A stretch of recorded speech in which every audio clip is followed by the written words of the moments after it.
good evening. Hello there, and welcome to our Alfred update on Thursday, the 6th of March. It is a great time to be alive because I get to chat with you, fantastic people. And we are trying out OBS tonight for the first time, so I'm a little nervous how this is going to go. But you know what?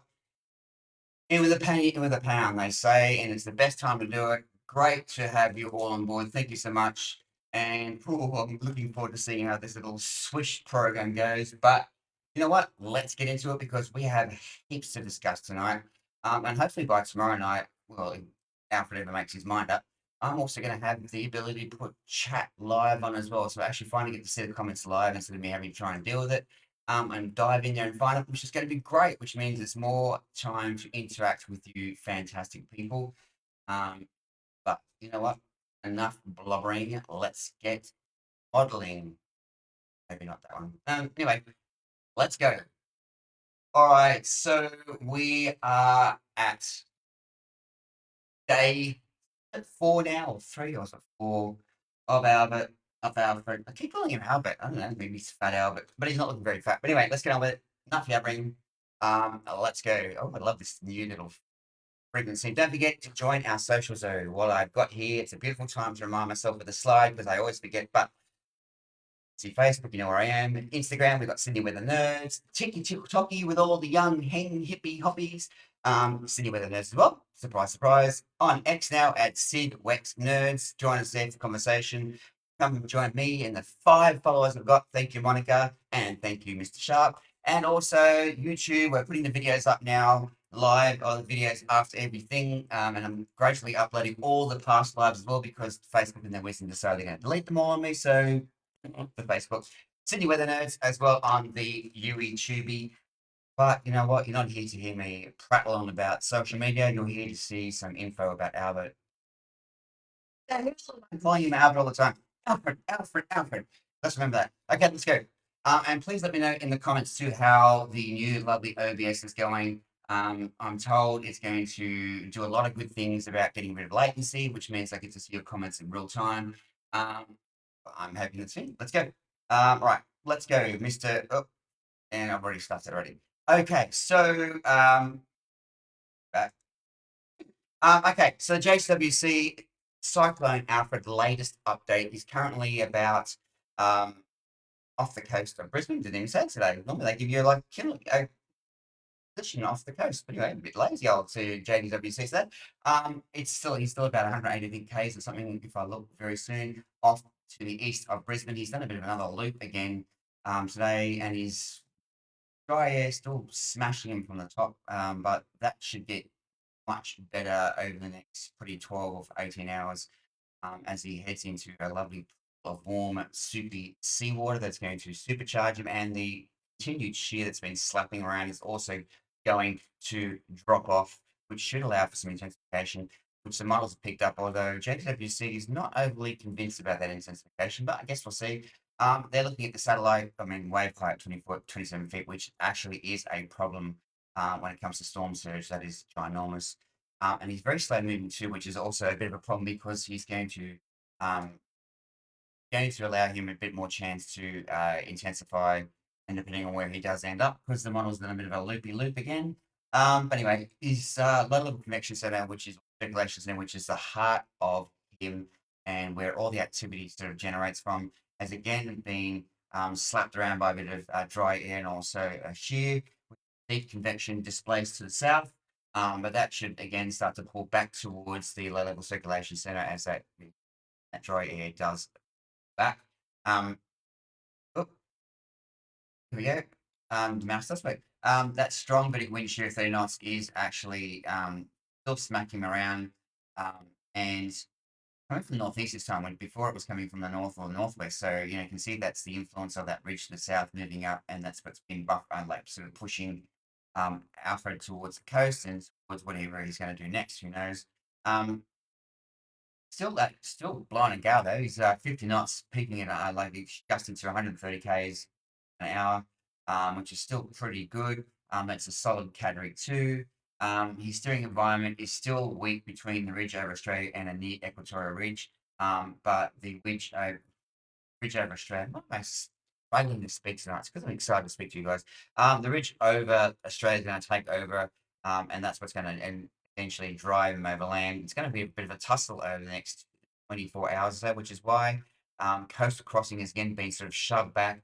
And if you looked at the icon that I sent out earlier today, you'll see it sort of has it wobbling around again, and not coming short of Saturday night, which is not a good scenario for anybody in that southeast Queensland and northeast Wales district. And it's not so much from the wind, although I do believe it's starting to get a bit gusty there. What I've seen, it's just more the rain, because it's going to allow, and the storm surge, it's going to allow that rain to continue to just accumulate, and it's going to obviously build up that seawater and storm surge because continual winds just driving that water ashore. So um, let's hope that he makes his very soon where he'd like to go on holiday and get the hell away from southeast Queensland and northeast New South Wales to give them a break because it's been a few days now. And mine with the people are starting to get a little bit bored of it and annoyed with him. Fair enough too. Okay, and as they said, cool SSTs are 26 to 27 degrees, but I'm not sure they say cool because 27 degrees is absolutely beautiful for cyclones. So maybe they're being a little bit, a little bit snippy, having to do so long for something that's not making its mind up. The cold outflow channel has weakened as we sort of flagged. It's expected to pick up again as the ridge over Australia, which is the guiding sort of course, things that telling the wall between that near equatorial ridge, and starts to then sort of drag a lot of that dry air away, which could help that bit of well, I mean, it depends what you believe. Models say intensification, JWC don't say intensification, so I guess we will see in the end what happens. Um, they are a bit more confident of the track, which they should be because it's not much other than west, so hard to work out. All right, let's have a look at their track map. So here it is. I've zoomed in a bit because I'm just going to try to filter out all the other sort of unnecessary data. But you can see basically he says that bit of a loop he did overnight. You can see he's been pretty slow moving. So really the gaps between those little cyclone symbols is basically distance moved between the outlook periods. If you ever wonder what that is, you can see he hasn't moved much at all, and he's been buffeted around by those two ridges. And you can see they're sort of getting a bit of a scoop into the coast. Um, see what happens with that. And they're still going for a sort of Saturday afternoon arrival now in airport, as opposed to earlier stuff. So yeah, again. Um, right, let's go to the Bureau's latest information. They also have it pretty close to being where JWD have, which is about 100 k's off east of Brisbane. Um, we are going to look at the central pressure. No, I just say someone was just messaging me. I'm like,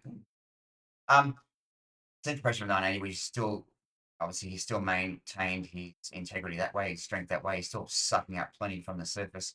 Again, they mentioned that his low level circulation center is exposed, and they're saying it's saying to show some, well, still showing some subtropical characteristics, which is that really sort of displaced convection to the south. That's really what they're talking about when they talk about subtropical characteristics. And he's sort of a hybrid system now too, because he's adapted himself to not only feed on the sort of warm surface temperatures as well, but to survive a bit of that sheer, a bit of dry air. So he's actually very determined old fella. Is our old Alfred. So the interesting thing about what they do say is it has a deep warm core, which is interesting in itself because that is not something you'd see with subtropical characteristics or old core obviously flows or ECLs for example, which is interesting in the fact that it's still in the position that he can intensify if those other things that are working against him drop off, and that's the uncertainty, I guess, because the longer he sort of stays out there, do these things disappear? Do they back off? Not mentioned much in any of their outlets, is it? Sort of keeps that quiet. But again, the models are flagging that there's still an intensification coming up to 90 to 100 knots, which a solid Cat 3. So I guess we'll find out in 24 hours or so. Um, they do know again as well at JWC the convection is improving to the south of the centre, which is important for those in Brisbane and south, northeast New South Wales, because that is basically where that convection will come ashore and will cause some chaos. Um, they mentioned a recent pass by a satellite called ASCAP, which is very good with tropical cyclones. In fact, I think that's all it does, which confirms that 50-knot sustained winds and gales extending right now from Gold Coast to Moreton Bay as well, which is, you know, uh, on the coast there would be feeling that. I've seen plenty of pictures and stuff like that of, the sea and it's quite roughed up and um, pretty horrible if you're actually out there in the water, up and down. Um, the steering environment, they actually mentioned specifically, which is interesting. They say that deep layer. Now, this is interesting. Do you notice that JWC said northeasterly, but Euro say westerly? Now, that in itself is an interesting twist because what is it? So, what they are saying by that is the Bureau is saying the ridge over Central Australia is really driving what's causing this, but the JWC are saying it's the equatorial ridge which is actually causing that. Now it's got to be one or the other. Because and I'm not sure about that west this year because you look at his convection and it's all to the south, southeast, and some to the southwest. If it was west this year, you'd think it'd be displaced to more to the southeast and east of the system. And so I'm sort of relying, going with JWC that the actual deep layer shear is actually coming from the northeast because that's where pushing all the convection to the south of the system. But interesting sort of disparity there between the forecasting agencies. Um, they also say about the dry year, which we mentioned as well, which is the limited intensification, but I think that's going to disappear. They say SST is 27 degrees, which will allow for slight strengthening. If their own models to believe that it's more than slight strengthening, it gets up to 90 knots again, so that's pretty significant. Um, and this is the other thing interesting too. A stacked vorticity from 850 to 200, suggesting a hybrid tropical subtropical nature. Now, that is, you probably think, what the hell does that mean? I'm about to explain it for you. If you give me a second. That is fascinating. And I think, Alfred's going to be a bit of a scientific study for all the geeks out there after this sort of goes away, because I'm not sure they've ever sort of seen this hybrid type setup, in this way. What they're saying is that, with normally with warm chord cyclones, and they're called warm chord because they rely upon the warm surface sea temperatures, sea surface temperature. Oh God, speak properly tonight. To generate the instability that makes them cyclones, and obviously creates the convection, creates the air to rise, that starts spinning because of the Coriolis effect. All those things that is integral to a cyclone developing. And then, of course, you have the converse situation, which is the east coast lows, and they rely upon the upper cold temperatures to create the differential between that and the surface, which is why they love those warmer than average sort of sea surface temperatures in autumn and sort of into early winter, um, before that real southerly surge of that northeast current stops basically and disappears, and then you sort of get that colder water sort of upwelling. Um, and they East Coast lows get that instability or their power from that very cold upper temperatures, warmer sort of warmer as in you know objectively, not obviously warm during that sort of period. It's like, you might have sea surface temperatures of like 20 degrees or 21 degrees, especially in autumn. And then the upper temperatures you might have minus, 3 or 4 or 5. So, that's a significant temperature differential. And so they rely upon that or lapse rates or the way the air rises for their instability. Now, part of my waffle is that this hybrid system is not only relying upon warm sea surface temperatures to grab, get its instability and get some fuel going. It's also then relying upon the cooler upper temperatures as a result of that dry air being sucked away, and of course there's ridges as well. To also drive it. Now, normally with cyclones, the strongest winds are on the surface, and once you get above the surface, they don't like winds at all, as we can see from Alfred in this. The constant mention of the shear upon his on his we'll go back. Oh, sorry about that. The shear upon his low level circulation center and upon him actually is all displacement convection. They don't like winds above the surface being strong at all. They love a nice, cool, calm environment. But Alfred, our mate, has sort of adapted himself to not only deal with the surface temperatures and using that, but also this shear to help him keep spinning. And that's what they meant about that stacked vorticity from 850 to 200. It means basically, you know, his circulation center is not only at the surface, it goes actually way up into the atmosphere, which is the point I'm saying this, and I've got a roundabout way, but I wanted to make sure you guys got understand it, is that is absolutely key to what happens next. Once he goes inshore, of course, he's going to lose that lower component because there's no sea surface temperatures. But if he has this stacked vorticity from 850 to 200, now 850 is about 3 kilometers above the surface, and 200 is 6 or 7 kilometers above.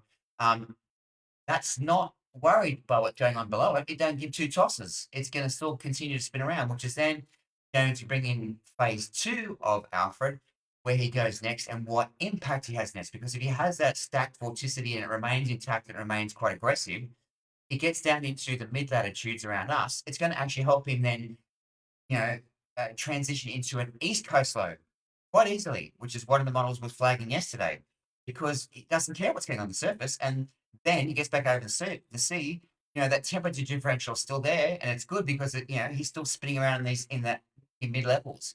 But that's why it's very important, and I think that's interesting and good on the bureau for actually flagging that, because that is definitely the next piece of the puzzle as to what happens with Alfred. All right, enough about that. Let's go waffling on. Okay, so here's the Bureau's tracking map. You can see again that they both have this little wobble, southwest, northwest sort of dip, and then sort of flood into somewhere between Brisbane and like the very very southern Sunshine Coast, which again is a bit different to what's happened. Latest models again, not quite about that. They're probably going more about what is that island near the airport called? I never understand why that's called. Is it Morton Island or anyway, whatever that island is, just off to the east and northeast of the airport is basically where they're having basically straight across Moreton Bay. Is where the models well, one I checked quickly before I hopped on is showing it, which is Icon. Um, so again, I think that track map may just vary a bit. And the other thing you'll notice too is that this area of uncertainty has basically doubled, almost tripled from the last few updates. You can see it's quite large now, again indicating just they're not quite sure what the hell he is going to do.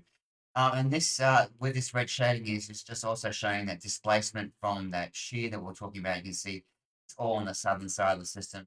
Um, and I guess we'll see what happens after he goes his intensification phase, whether he gets to organize his own environment or, stays, sort of sloppy and messy as he is before he slams into the area north of Brisbane.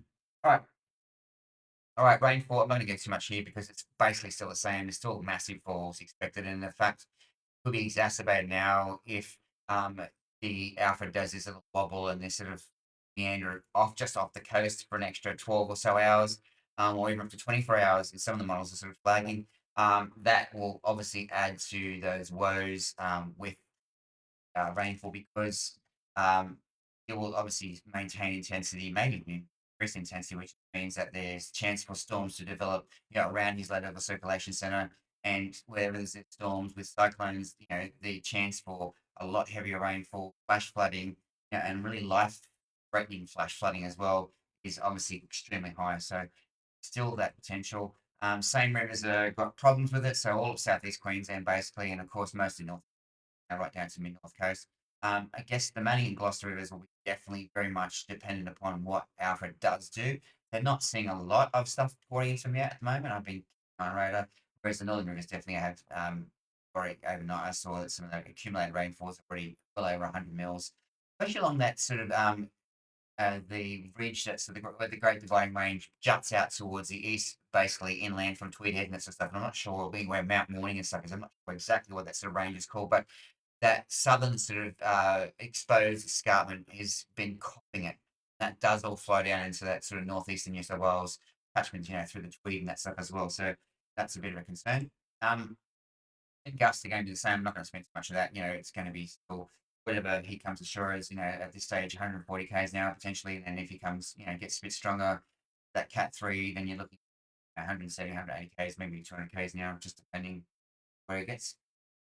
Storm surge again is absolutely critical. It is, with 7 meter plus waves, and we're already starting to see the sea really encroach into sand dunes already along the coast. And I saw some pictures today, thanks to Mr. Sharp, about some guy standing next to a sand dune, I think near the Gold Coast there, and he said he was like, 1.7 meters or 1.8 meters tall, something like that, and there was already that's how much sand has already been lost. And unfortunately, that's going to be triple and quadruple over the next few days, and it's not going to be a good sight. It's going to be quite messy. So, and I remind anybody in those low-lying areas, basically between sort of south of Redcliffe now, right through to northeast New South Wales, um, know where you're going, get there, get a plan, talk to your local SES or your QSES, or about the risks are of inundation, both from flash flooding, riverine flooding, and also inundation from storm surge, and have a plan to get the hell out of there. In fact, you should be thinking about probably that. I think tomorrow or mid tomorrow for certain. Um, because only 2 days ago we are expecting him coming in now, and he's not even close to coming. So just goes to show. Pets and animals, quickly covering that again. I'm not going to go too much. I've actually reduced it to one slide. Look after them. Alfred don't care if they think they're master of their domains. They don't care. Before the storm, get them inside. Food, water, all your meds, your fetal pads, whatever it is. Make sure your cat litter is updated and fresh. During the storm, keep them calm, keep them quiet. Put a nice dark location. Have their blankets and their beds and stuff out. That helps them. And then, of course, after storm, please check for hazards first before you let them out. Now they're going to be begging you and harassing you, and you're pretty well going to get it yourself. But you need to check for hazards, especially if it gets up to that Cat 3 area. There could be power lines down, there could be local wildlife, snakes, whatever. Possibly sea snakes, how close you live to the sea. And they are, of course, a danger to you and to your pet. And it's no good if you go out and electrocute yourself and you're lying on the ground and your pet's like looking at can't do much. So again, check first, and of course check with your SCS or QECS about getting out to a shelter where they take pets because first you want to rock up and not get in. All right, I left that in vividly. Okay, so here's the model trends and possible scenarios from JCWC and the Bureau. We'll go through both each quickly, and then we'll hop onto the live models and check what's come out together. JWC, of course, this is a little bit old, so they haven't seen the most recent models as well. So this is going to be based upon 18Z, which is um, models that were sort of done very early this morning, and not done around 11 o'clock when the data goes in. So 4 hour plus data. You see here they still think the slow westward movement towards Brisbane, as we've seen on their track maps, and they still think the landfall Friday night, Saturday morning sometime. They do say they think it's going to weaken before crossing. I think that's still up in the air. I don't think that they can be that confident with that. In fact, at the end of their forecast, they have high confidence in the track, but they have only medium confidence in intensity, which shows you that still not locked in yet. They think it's going to be 40 knots of landfall. The Bureau thinks some, so I'm not sure about that. I think they may update that when they see models. We'll have a look at models, say, and interestingly enough, they expect to dissipate now within 48 hours. They don't actually think it's going to travel south, which is obviously in disagreement with quite a few models. So at this stage, we'll see what they're going to say in a minute. They say that models have definitely good agreement on track. And well, maybe they haven't looked at zero Z. Of course, they got it wobbling around a bit. They say slow and steady with a bit of the NavGem or GFS show a bit more northwest track. Others keep it more westward. That's actually not true. Icon again moves it to even to the north, bobbles around, and then slings it west. Again, so information's a bit, question mark, question mark. They say gradual weakening due to cool SST. The Bureau says still possible, so who knows? As I said, high confidence in track, medium confidence in intensity. Right, let's go to the Bureau. This is from their most recent technical outlook bulletin off their website. You want to check this, please feel welcome. I summarize it for you guys rather than have the whole baloney that goes on with. They also flag slow movement towards the Queensland coast. They say landfall Friday night or Saturday. Again, that's not what GWC is saying. So again, there's a lot of differences already. You can see here the intensity plateaus around 55 knots for them, category 2 before landfall. See, again, there's 15 knot discrepancy between them and JWC. So this is where it gets annoying because even the official agency don't agree. And a potential for hybrid transition that remains the TC into landfall, which is interesting thing they're flagging. They don't think it's going to dissipate after crossing. They think it has this hybrid sort of system. And again, timing uncertain, slow motion can prolong impacts. And I think good on the Bureau for saying that and flagging that after a bit of a stuck into them last night. I think that's excellent. Gives a flag that, just, gauge your expectations about this disappearing maybe Friday night because it's around Saturday, which is what I think most models are sort of saying now too. Um, Definitely our agreement on track towards the Southeast Queensland coast. Definitely there's no doubt about that. There's a bit of bobbling and wobbling around, but definitely going to hit Southeast Queensland coast. Exactly where, still not sort of locked in. Still looking very confident about just north of Brisbane. I think in Moreton Bay again, but again that's changed a little bit. But we've been pretty much that sort of location for a while now. Just vacillates up and down. Um, Again, they flagged the uncertainty in landfall timing. Good on them for doing that. Thank you for doing that much. Um, they automatically disagree with J2. They say intensity expected until landfall and then weakening. And so, you know, um, you have such discrepancy. Anyway, um, and prolonged impacts possible, especially for coastal communities, have actually flagged that, which is that, hang around for Saturday, even Saturday afternoon, Saturday evening now, some models, it's a worry for anywhere, south of basically Redcliffe, right down to northeast New South Wales, which is making a lot of people. All right. For us, the impacts are going to be so next 96 hours. Well, we look at now until basically Saturday. We're going to see this sort of showery, humid, but not windy, up and down sort of trash we've had the last few days. And then we will see what happens after that. Whether we're going to together, right, very soon. And we'll look at the live models together, and we'll be able to see just exactly what's good. So I've got something I've got prepared earlier for you. And here we go. Um, and so, wait, is that not coming? Oh, please see.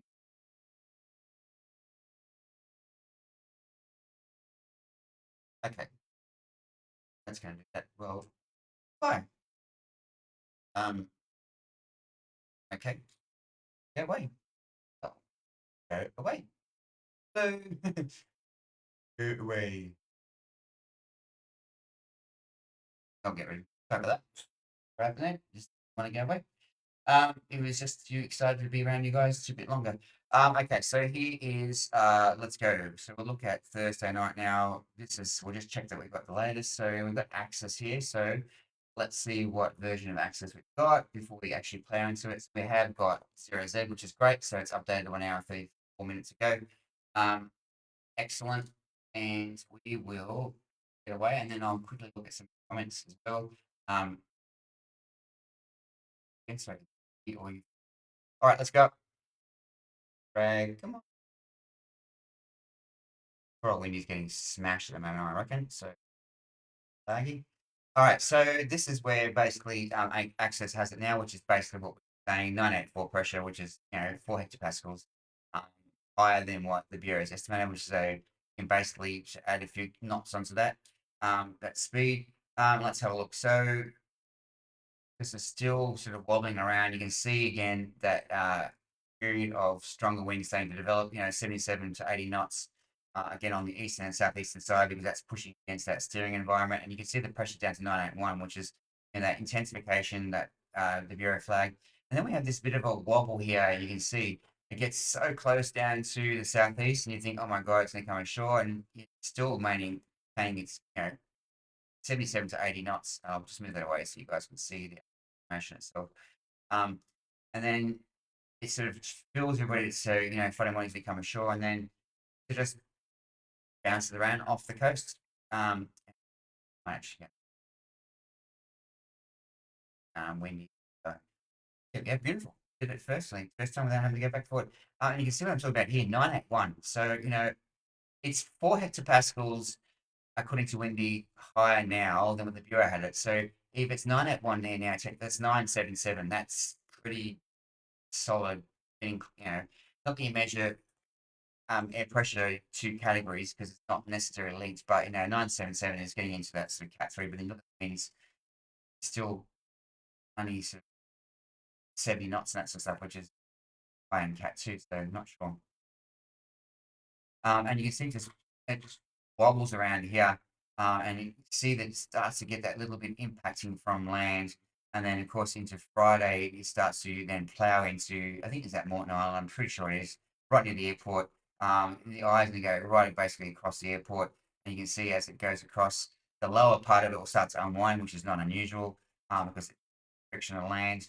And then we will look at the Sydney scenario, what happens for us a bit later. We don't want to look at it too much, but this is the other thing I want to remind you, like just point out to you, it's not over just because it's gone across land. So if you're in, especially in that Brisbane and south, and even up now to the Sunshine Coast at sea, it is still 60 knots, nearly 70 knots on the southeastern side, and it's been over land for a few hours. So just please don't think it's all over Red Rover just because it's going to come safe. And then it's still hammering in into Sunday morning, early into Sunday morning, and that's when it starts to get that and it disconnects from um, low over the ocean. You can see it really starting to wind down to a low now, and it's all over Red Rover for that part of it. Anyway, and then we'll see its next journey.